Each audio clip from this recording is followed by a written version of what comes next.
a good thing you guys don't care what I look like, because I'm a mess. I am a mess. So anyways, hi, it's been a long time. I've not done an update video about my cancer since my first one, when I just talked about having it. A lot has happened since then. Like, this is how much has happened in the last month. These are all of the notes from all of my appointments. Like, I'm filling up my binder so fast. And then these are my pre-op books. Packets back here because I'm having surgery tomorrow. When you see this, I will be in surgery. Well, or I'll probably actually upload it tonight. It's Sunday. So I'm gonna pack my hospital bag and ignore this is my little mastectomy pillow. I'm wearing it over myself right now because I don't have a bra on. Not that you would care. So anyways, first part, I'm just going to update you guys on everything, like medical wise, and then I'll show you what I'm taking with me in the hospital. This is in case anyone in the future is having a mastectomy. These are things that were suggested to me, so I thought I'd pass them along to you. I'm going to try to be as helpful as I can throughout my whole journey. You know, I'm 37, diagnosed with invasive ductal carcinoma, and my BRCA was negative. So yeah, could happen to anybody, family history or not. I have family history, but my BRCA is negative, and so I still have breast cancer. All right, so I think in my last video, I was like, no matter what, I'm getting my boobs chopped off because my grandma had breast cancer, and her sisters and her mom or her grandma, and none of them did mastectomies. They all did lumpectomies, and their cancer all ended up coming back. I'm not saying that that's how it is for everybody, but I'm not going through this again. And so if I can lessen my chance to, you know, of it coming back, then that's exactly what I'm going to do. So I'm having a bilateral mastectomy tomorrow. I'm also having a laparoscopic oophorectomy. My ovaries. I thought I only had one ovary, but I have two. I'm like, wow, I learned something. I had a hysterectomy in 2017 due to some other issues, and I thought I didn't have any ovaries left, but I have both.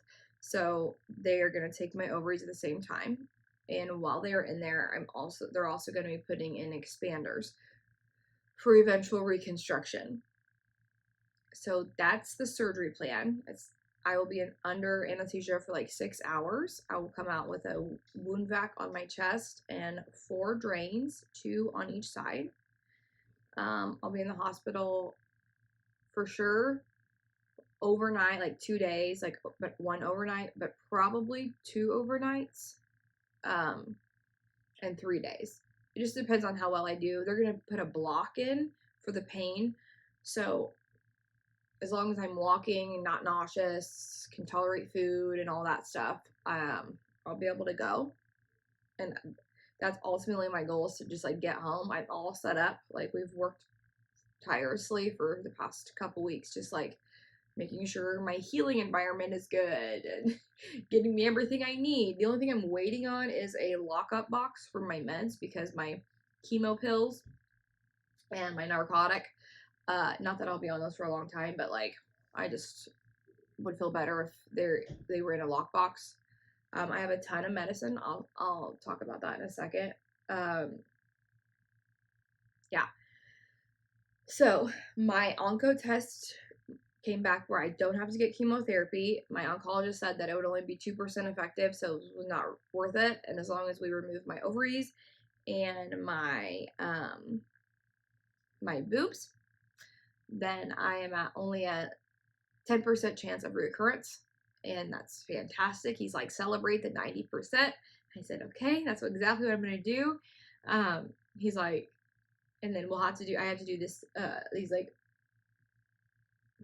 chemo pills, but no chemotherapy. They're like, it's like targeted hormone therapy, like hormone blockers, but they have like chemo side effects except for losing the hair.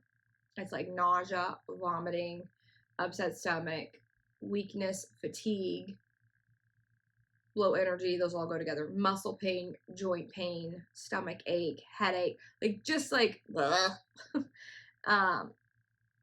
so I'm not really looking forward to it, but I'll do whatever it takes. You know, whatever it takes. I've been eating really good, like hardly no sugar,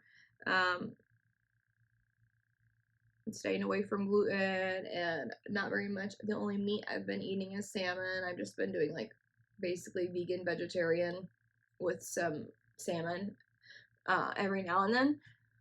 But yeah, so that's what I've been doing as far as my diet goes. I order those Factor through that Factor, that meal kit where everything is already ready. You just put it in the microwave for 2 minutes and it comes fresh. But I realized quickly that I cannot afford this. It would have been really nice to have like convenient for me to stay eating healthy throughout my whole thing, but like recovery and all that. But I like it's just too much money, and like since I'm out of work for the next 6 months, there's no way.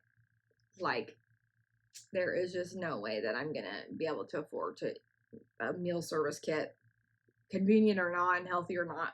Like it's just too much money. The family's already, it's gonna be tough already. So but I gave it a try, and eventually I would love to do it again. It was really, the food was really good. I just cannot afford it.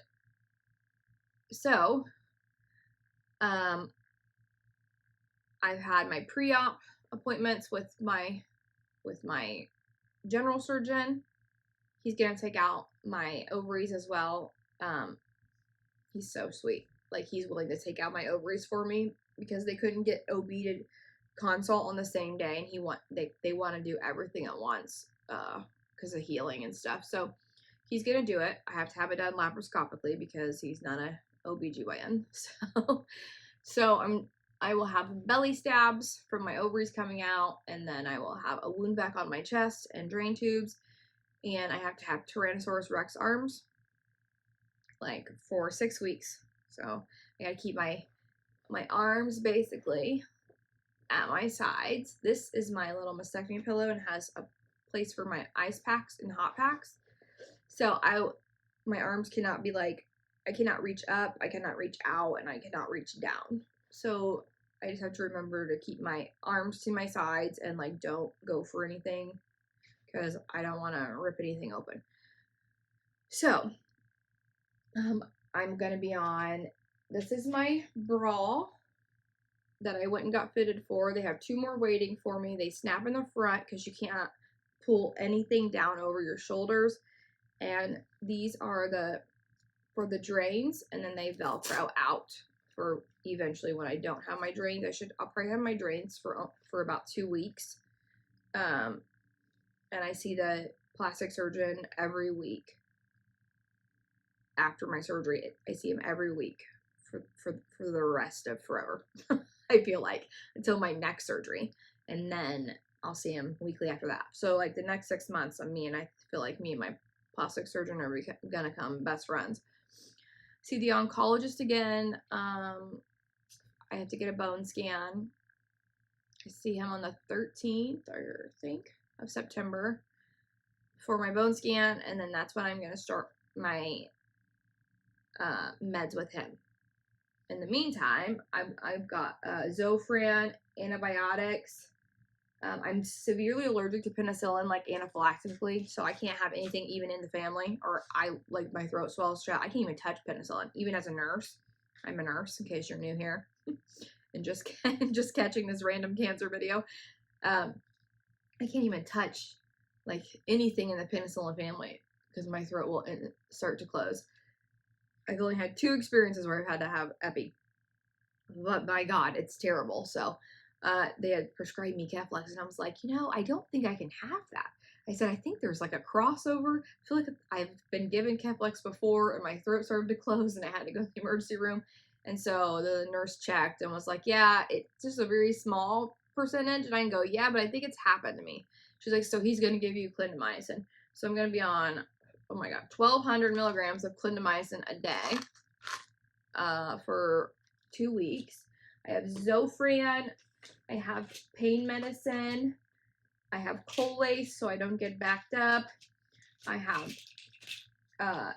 my anxiety med and my sleeping med, because that's the biggest thing is for me is like I can't ever get my brain to shut off and to leave me alone. You know, like I'm always in my thoughts. I think that's just how it goes. And I think it's a given that, you know, you get told you have cancer and like you spiral. And boy, have I spiraled. But anyways, so it's been good news. We caught it early. It's only in the right breast. Hopefully it's not in my lymph nodes. That's what we're waiting on, is my lymph node biopsy, which is tomorrow. During my mastectomy, they'll do that. I could possibly need radiation. They were thinking about just radiating my ovaries if I wasn't willing to get them taken out, but I was like, no, I'm more than willing to get them taken out.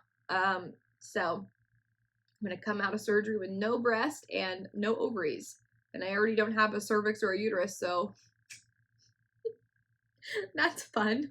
I just hope I don't grow a beard. Oh well, laser, I guess. And then, yeah, so what I'm going to do is I'll document my whole journey. Like, so if it makes you queasy, I'm so sorry. I'll make sure I blur it out, some spots, but like, I want everyone to see, you know, what it's really like. And I think it'll be helpful for women in the future that get on YouTube to look at breast cancer and mastectomies and all that. So I'm a nurse, so in my heart, I'm an educator, and, you know, breast exams and finding it early saved my life. And so if I could just help save other people, or at least help them know what to expect, that's what I want to do. I have cried so much, you guys, that I don't think I have any tears left. And as I say that, I tear up, but like I just like cannot cry anymore. Like I have no cry left. I gotta get myself a nice little shave tonight. And other than that, I'm ready. I washed my hair last night. My daughter did. My youngest baby. She's gonna be 13. We've been practicing her giving me my baths. I do my, you know, lower half, but she does my back and stuff. Just practicing. I got a shower chair. I got this big, I won't be able to lift this after. I got this thingy, for to sit up in my bed when I come home, and I have a little lap desk so that I can pull close to me and be on the laptop. The first couple of weeks I probably won't do anything, but I know I'm gonna go crazy. So anyways, I'm gonna flip the camera around and show you everything I'm gonna take with me to the hospital. I can't have anything that pulls over my shoulder. Everything has to be buttoned up. And yeah, so I need to pack this bag. There's I think there's a coloring book downstairs, which I don't even know if I'll be able to color. I don't know. And I have a book to read, and I have my iPad, so I'm sure that'll keep me busy. I want to say I love you guys so much. Thank you so much for all the support. I had my last Whatnot show on Thursday, and it was incredible. It was a sellout show, 120 something items. Oh my gosh, like it was amazing. It was so amazing. So my YouTube family was there, my Whatnot family was there, my Instagram family was there. It was just like a celebrating, like cutting out the cancer and, you know, jumping through this hurdle. It was great. It was great. So I want to say thank you everyone who's donated to the GoFundMe, who's PayPal'd me, Venmo'd me, sent me cards in the mail, sent me gifts in the mail, watched my videos, my old ones, so I get the ad revenue. I mean, bought me coffees. There's so many things. I mean, everyone has been donated to, you know, different things and like to send me gifts. Oh my gosh, you guys have been like held fundraisers. So many people have donated and done so much for me, and I'm so thankful. And so is my family, because it's gonna be rough, and you know, every dime helps, and I'm just so grateful for all of you and all your prayers and encouragement. And yeah, I wouldn't want to do cancer without any of you. So You know, there's been some mean trolly comments that people who, because the video got a lot of views, and I just blocked them. I don't have time for any negative energy. I mean, I just gotta stay in a good headspace, and that's what I'm trying to do. So anyways, I'm gonna flip it around and show you, and ignore the mess, okay? Ignore the mess. So I'm not gonna need to take any of my meds to the hospital. This is a really great book that they gave me. I've like looked through it a million times for different things. This is, I have to take this because this has all my stuff, and I gotta have all my paperwork signed for my personal leave. This is my little, what's their name? William and Flo. It's a mastectomy pillow, and it has the pocket. I'm definitely taking this for my ice packs. And then, okay, wait, actually we'll go right here. Here's my nice underwear. How cute that. My kid got me Skittles. That's my favorite, even though I'm trying not to eat sugar. She goes, Mom, I want you to have them in the hospital. She's so cute. I got a couple little nightgowns that button up. I got some on, I won this UGG one on Whatnot, I believe from Mama Cheeky, which is, she's my favorite. One of my favorites. I have 2 short sets, but they both button down. I don't need 82 pairs of pajamas for hospital, but I have 2 gowns and 2 short sets. And so I'm just going to take both and see how I feel. And then I have my leave the hospital outfit. This is just a thermal. It's real oversized and it buttons. And then these little thermal joggers. My leopard panties. I didn't mean for those to show. My Skittles, but my bag. This is to hold my phone up in the hospital and has a light, you know, in case I want to do an update from there, which I probably will, but I'll have my husband do it. I've got my Beats. I got my iPad. I'm not gonna take my laptop. I'm only gonna take the iPad so I can watch movies and YouTube and stuff on there. So that's going in the bag. And thank you to the lovely lady who sent me this. I'm not gonna like blast her name out, but sent me this Barefoot Dream blanket. She knows who she is and she's incredible, and I'm so thankful. I'm taking it with me to the hospital. This is my bear that my husband got me the day I found out I had cancer.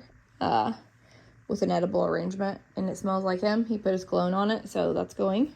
He's gonna be there with me, but you know, my pillow, I work at the hospital I'm having surgery at, so I know that the pillows are not comfortable. My mom and dad got me this Barefoot Dreams robe, so I'll wear this to cover myself up around when I'm walking my laps in the hospital. Oh, that's my Beats case. And these are my glasses because I'm going to take out my contacts and just wear my glasses. And then I have, here's my book. I haven't started it yet because I thought I would really need to. And then this is my little cancer journal. And in here is chapstick, a little mini native deodorant, and lotion. They have toothpaste there, so I'll just need to put my toothbrush in. But yeah, this is all I'm taking with me. Oh, and my slippers, I'll show you. They're in this side. My mom got me the matching socks. Mom and dad got me the matching socks, and then my husband got me the slippers. So isn't that so cute? I'm so excited to wear that. I haven't worn it yet because I wore the slippers a couple times. I've been waiting. So I'm gonna be so cozy at least. Yeah. So that's all. Keep me in your prayers. Tomorrow's a big day.